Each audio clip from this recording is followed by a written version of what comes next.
Welcome back and congratulations. If you're watching this video, it means you've worked your way through the Technology, Everyday Tools, and Community Connection Workbook series. All 6 parts, 7 videos, and a lot of learning. That is something to be proud of. So this here is a wrap-up video, and it's going to do 2 things. First, we're going to check back in with the goal you set at the very beginning of this workbook and reflect on how far you've come. And second, we're going to do a recap of everything you learned across the entire series. So you have it all in one place. So think of this as almost a celebration video, your review and your moment to look back at all you've learned and look forward to where you're headed next.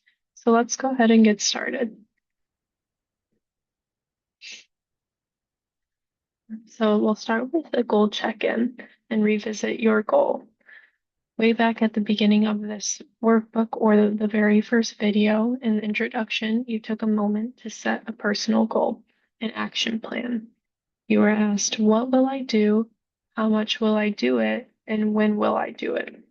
And you wrote it down, you wrote it all down into one sentence, which was your goal. So now it's time to check in on that.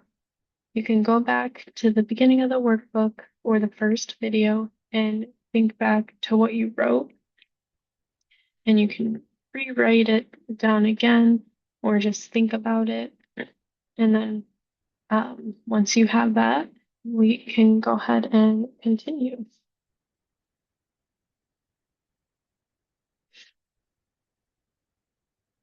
So once you have your goal, we'll reflect on it a little bit.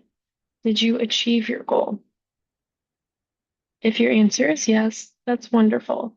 You can take a moment to actually feel that you set out to do something and you did it, and that matters. And now we have a follow-up question for you. So what's next? A goal achieved is a door open. What new goal would you like to set for yourself? Maybe it's going deeper on a tool you started using.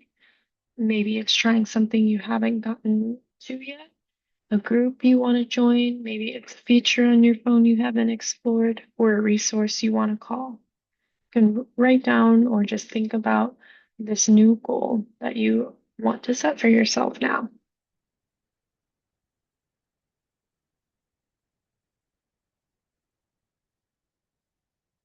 And if you answered no, if you did not meet your goal, that's okay too. Goals take time and life happens. And the fact that you're still here, still watching, and still working through this workbook and video series, that's already tells you something important about yourself. You haven't given up. So let's take a moment to reflect, just to understand where things stand. Ask yourself 3 questions. And you can say your answers out loud, just think about them or write them down. Question 1 is, what is working? What changes have you already made, even small ones? What tools have you tried? What information did you find helpful? Give yourself credit for everything that has moved forward, even just a little. Question 2 is, think about what is not working. Where did you get stuck? Was it finding the time, getting help with your phone, finding the right tools, understanding a particular section?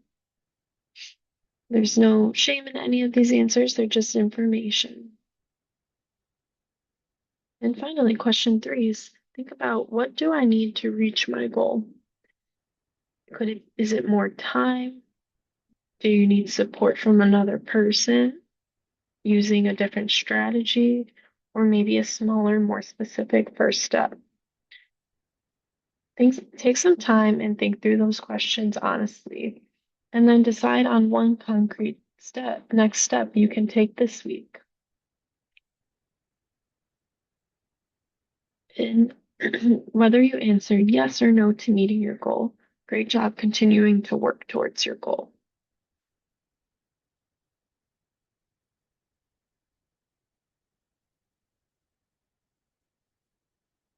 So now that concludes the the workbook and checking in with your goals. So now let's walk back through the entire series together as a reminder of everything you've been introduced to and a chance to think about what resonated most with you.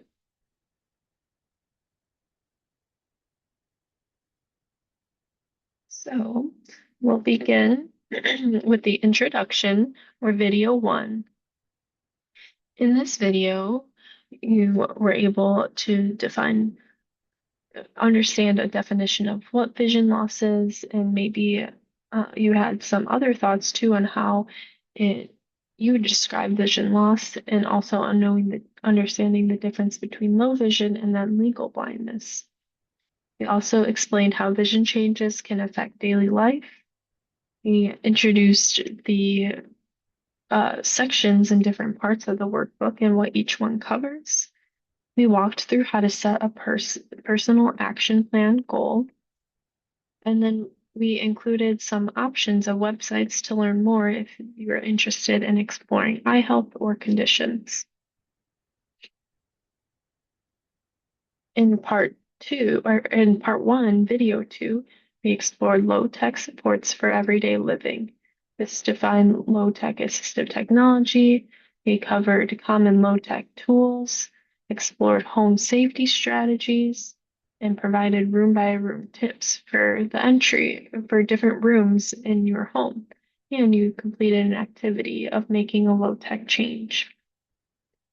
In part 2, or video 3, we explored high-tech tools to support vision loss. In this part, we defined high-tech assistive technology and how it differs from low-tech options. We introduced different high-tech tools, and you completed a reflection activity on past experiences with high-tech tools. We also introduced the Chicago Lighthouse My Tools for Living store. And you may have completed an optional activity of exploring my Tools for Living website. In part 3, or video 4, we learned about confidence with using personal devices. So this included making changes to your device's settings to make your phone easier to use or see. And then we also explored some supportive apps on your phone. And we learned where to get device help if needed. And you completed a few different activities that included trying an app out and exploring the features on your phone. In part 4, or video 5, we explored getting the tools you need. We learned about different pathways for accessing low-tech tools, high-tech tools, and personal devices. We revisited the Chicago Lighthouse My Tools for Living store. We discovered the Illinois Assistive Technology Program. We learned about devices for the disabled. We explored local library resources, and we completed activities of finding your local library and also learning how to shop safely for the items you need online. In part 5, or video 6, we learned about resources and support in the community. We defined what community resources and their role in independence and connection is. We explored different Chicagoland organizations. We discovered online learning organizations such as Hadley Helps. We explored YouTube channels, and you completed an activity of matching your action plan goal to a resource. And finally, in part 6, or video 7, we learned about building community and social belonging. We defined community and belonging and why connection matters alongside other tools. We explored in-person versus online or phone-based connection options. And we covered different groups, in person or online within the Chicagoland area. And then we completed an activity of making a plan of how to attend a group and also some tips on how to be safe online. So includes everything you've learned. So everything you learned throughout this video series and in this workbook. So I want to leave you with a couple final words. Living with vision loss means navigating a world that wasn't always designed with you in mind. And it means extra effort, adaptation, and sometimes can cause fatigue and energy levels. But it also means discovering tools you didn't know existed, like finding communities of people who truly understand, building skills and confidence in different areas, and proving that you can adapt and that you can keep going. So that's what this workbook has been about, not just technology and not just tools, but you and your independence, your confidence, and your connection to the world and to others. So I want to leave you with keep going with your goals, and this workbook, these videos are here for you, and the resources throughout this workbook are in the community are here for you as well. And thank you for being a part of this series. I hope it's been useful and that you're able to carry something forward into your daily life. And I hope you're able to continue to refer to these in the future. So thank you.